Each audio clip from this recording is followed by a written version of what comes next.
It is an exciting time to be at Tata Motors. With 3 launches under 18 months, courtesy the Tiago, the Hexa and the Tigor, Tata Motors is all set to launch its compact SUV, the Nexon, in the market. The Nexon's look is quite unconventional, and yet Tata Motors seems to have pulled off a looker. They say it is a synthesis of true-blooded SUV and a sports coupe, and it's quite easy to see what they mean.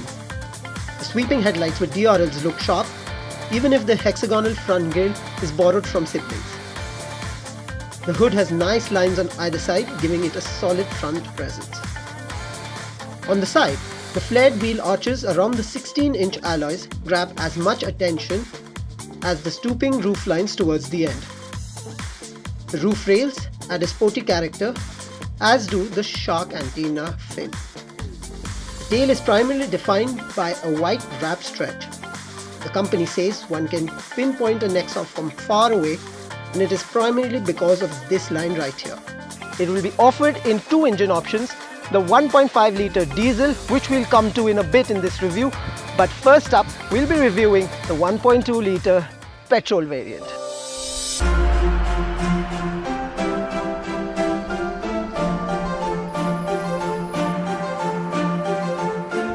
Currently driving the 1.2 litre petrol engine, and right up front Tata has brought in a completely new dynamic inside the petrol engine vis-a-vis the previous models like the Tiago and the Tigor.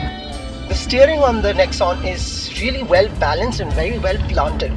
The suspension on the Nexon is a bit on the stiffer side, so you may just feel those really big craters. But because the ground clearance of the car is pretty high up, tackling the regular roadblocks really shouldn't be much of a problem for you. Getting a move on in the petrol variant of this vehicle is not a very difficult ask. It is nicely planted in drives. But having said that, you may have to shift to the lower gears, especially when you're on an incline. And once you do that, and you hit that sweet spot, the car is fairly well balanced and responds perfectly. Of course, you have the sports mode in this vehicle, which gets that little bit of a push when you want it. Sport drive mode is activated.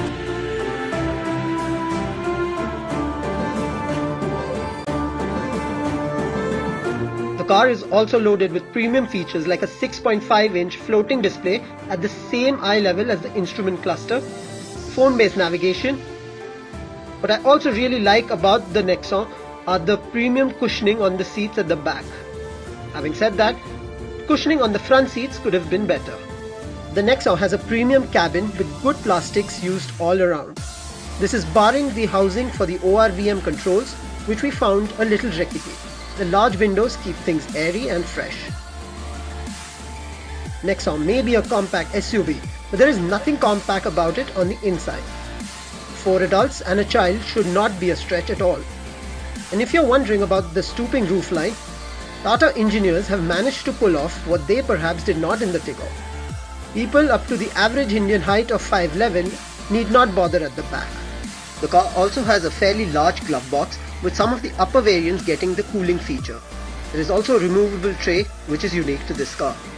There are several other smaller storage areas, including an open sunglass holder.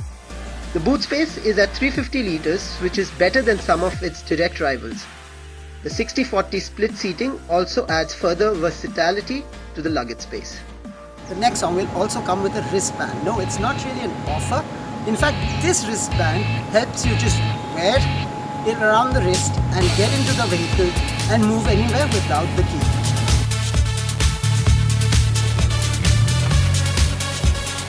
Now, while the petrol is definitely a smooth, refined engine, it is the diesel which is going to be exciting to drive. Right now we're sitting inside the 1.5 litre diesel engine. It's the Revatron, and let me tell you up front, it is a really, really nice, refined power coming in from that engine. There is a little bit of noise coming in from the engine, but well, let's be honest, that is to be expected in a car of this range. But overall, really happy with how the diesel is performing.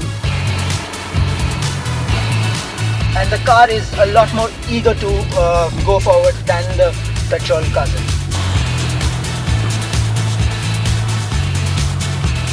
Gone are the days of the Indicas and the Indigos, as Tata is determined to change its image.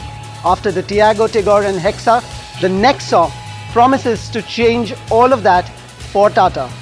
It is expected to be launched during this festive season, and we expect the car to be very, very well priced, perhaps even undercutting some of its direct rivals. What do you think about the Nexon and about our review? Do let us know at the email given below. Thank you so much for watching.